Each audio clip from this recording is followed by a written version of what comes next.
Wild animals in trouble. Can humans come to the rescue? This little bird was stuck. But lucky for him, kind fishermen came to save the day.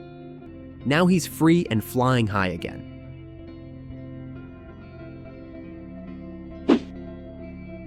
Who knew hawks could be so cute? This one was super thankful when someone helped him out. We can make a difference for animals in need.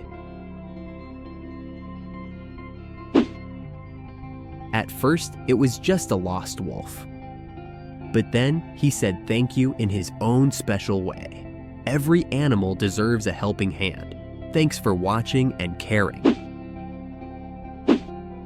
By helping animals, we heal ourselves too.